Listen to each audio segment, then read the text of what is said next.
Our ewes are lambing. Woo! Woohoo! Tess called me yesterday evening to tell me that one of the ewes we were buying, Connie, was going into labor. It was late enough to where it wouldn't make sense for us to head down there and try to get video of it like I had hoped, because by the time we get down there, it'd probably be too dark and it was already kind of late. It was time for me to make dinner. But Tess said she would keep me informed about her progress, let me know what's going on with her. So a couple hours went by and I didn't hear anything. So I sent her a text message asking if Connie had her lambs. Tess said no, she hadn't. But Annabelle, which was the sheep that we sheared a few days ago, she unexpectedly gave birth. We didn't even think that she was close to being ready, but she went even before Connie did. But later last night, Tess sent me a text message and said that Connie had 2 lambs. She had a ram and a ewe, which is excellent because Connie had a history of only giving singles. So now that she gave us twins, very cool. Annabelle, on the other hand, I believe she only had a single, which is unusual because she had given triplets in the past. Anyway, we're heading over to Tess's sheep ranch right now so we can go see the babies. Are you excited, little buddy? No. We have to try to not be too excited about this because a lot of these lambs are going to be freezer lambs. So we have to temper ourselves a little. I want to go see the babies. I gotta show you what you have. Look at there. Baby's right here. Yes. Do you see your baby there? Remember when we turned her all up? Annabelle. And now look at that baby. Oh my gosh, that is beautiful. Eating lambs. And look at the babies Connie's got. Oh, they're so Wow. pretty. I love that brown one. You can leave that brown one here. You can leave that brown one here. Oh my goodness. Hello. So do some bonding. Yeah, absolutely. Hi. And this is Eyebrows. Oh, she doesn't want me around. She's stomping. Eyebrows, it does not feel good today. No, not feeling it, girl. All right. Aw, can I pat that one? Go very slowly, okay? Connie, these are her babies, so she wants to protect them. And she doesn't know you very well yet. Don't do that slow. She's coming over to see you. It's okay, keep trying, little buddy, okay? She's not even a day old yet. For one day. Or he. What are these tags for?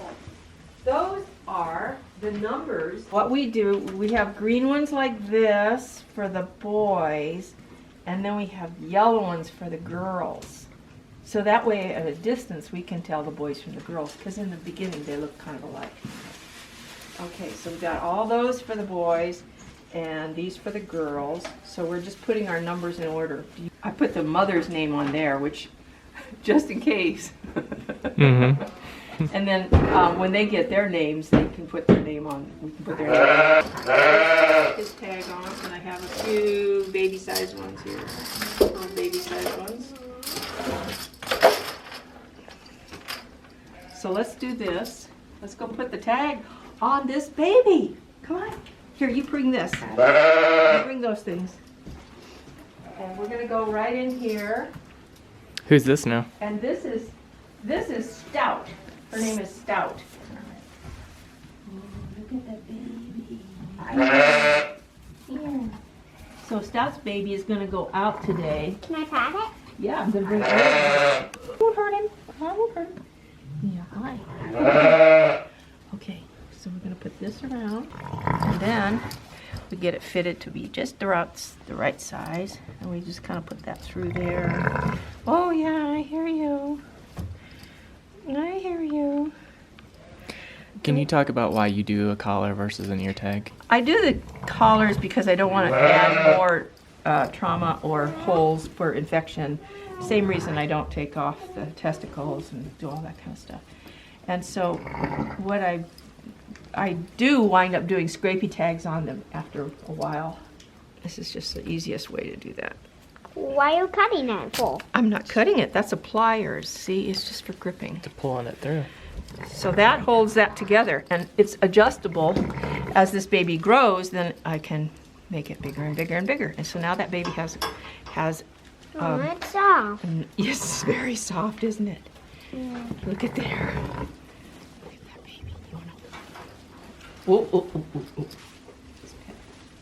Oh. Nice. Oh, hi, baby.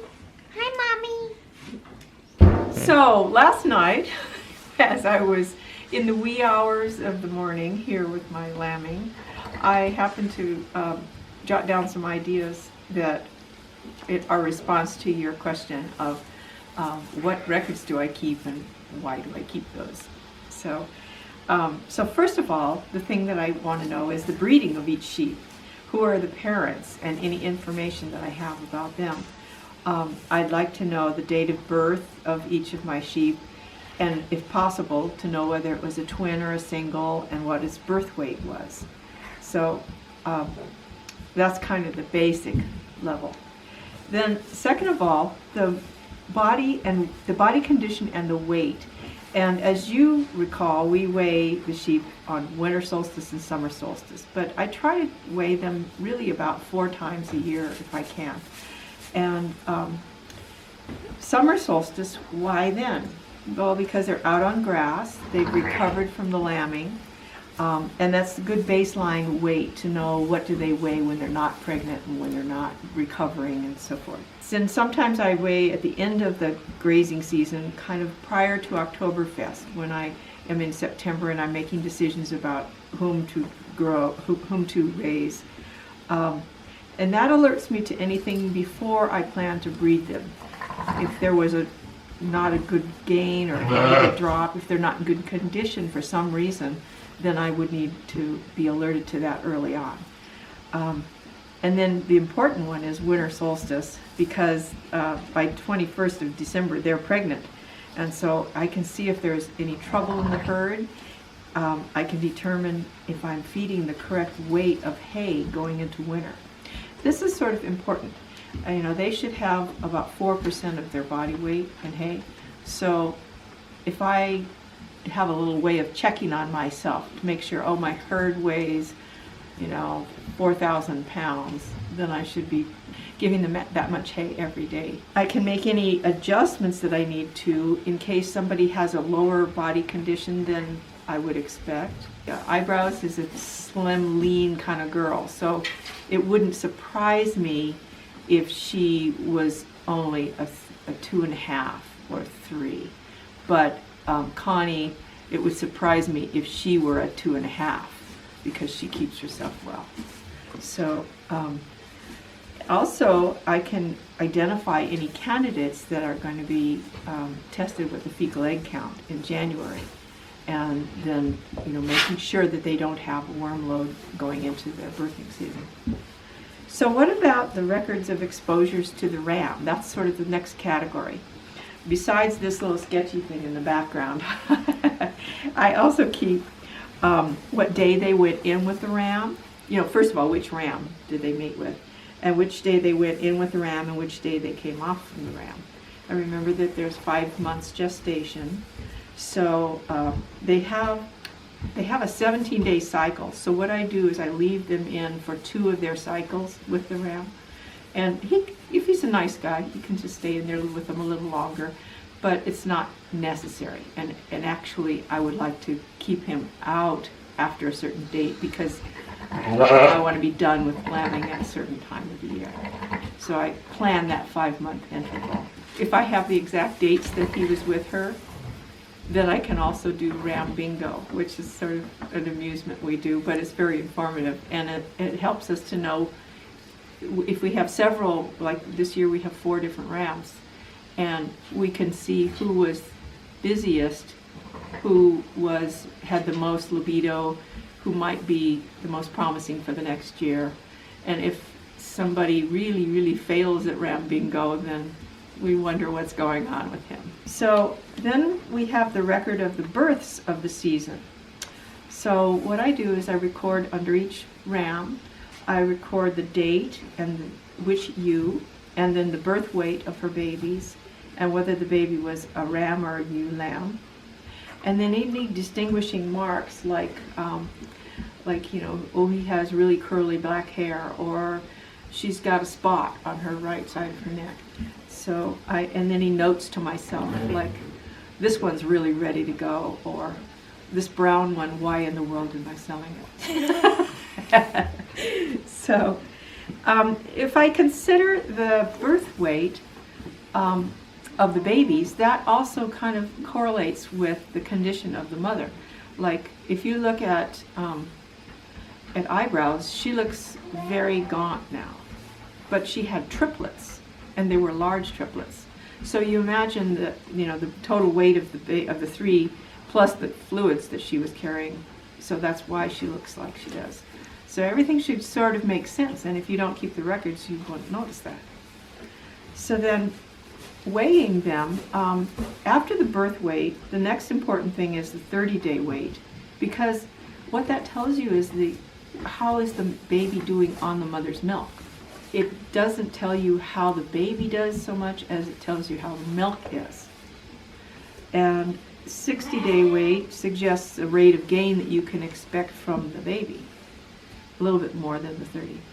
And then a 120-day gain shows you the weight that they are on grass, because that time they're at 6 weeks to 8 weeks, their rumen is sufficiently developed to where they can be eating grass. So even if they're nursing a bit still, which they're usually not at 120 days, because mothers kick them off even if I didn't, we wean the feeder lambs that are going away, we wean them at about 8 to 10 weeks, depending on how sturdy and how well they look. And our lambs that stay with us, they're on the ewes perhaps a little longer because they're all out in the pasture, so they get the occasional comfort nurse, but they're actually eating. So the 120-day gives you a pretty good idea. When you're choosing your ewes for breeding, you should go back and look at your goals, because the records that you keep are going to be very helpful to attain those goals.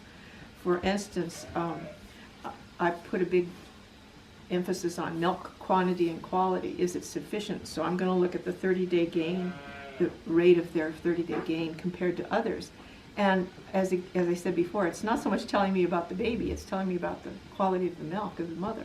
Other reasons that you might want to record your weights, the 5 that I could think of at midnight or so, were that when I'm selling lambs or ewes or rams, it's a way of assessing the value, because you know, you say $3 per pound or whatever. Second of all, you could assure that you're feeding properly, you know, because you want the weight ratio to the feed, the amount of hay that you're feeding.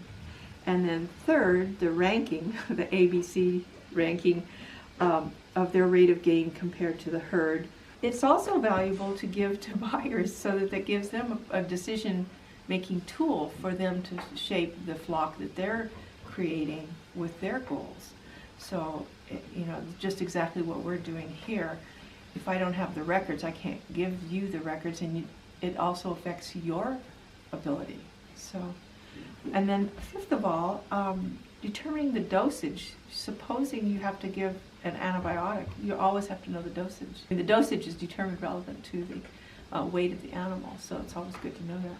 So Tess, can you tell us about the ewes that we're buying, how they did with lambing, how are the babies doing, and what they weighed in at? Oh, yeah. Annabelle, number 441, she surprised me this year because she has this beautiful little black and white, probably because she has the Dorper daddy. And she's just going to be just lovely. She's 10 pounds and she's really solid. You're going to have a good girl there. Connie, the reason Connie came off of my A list is because she never gave me twins. Now that you own her, she gave twins. And one of her twins is a boy, the little brown ram lamb, and he is beautiful. If you want to leave him here, he'll be welcome. And the little girl, she's a little white girl with a spot on her neck, so she's got distinctive marking. You know, you'll see her. And they were 10 pound and 10.5 pound. They were born well. The little female is very lanky. She's got a lot of length in her torso, which is something that you have desirable. You've got a couple of really good ones there. So. Excellent.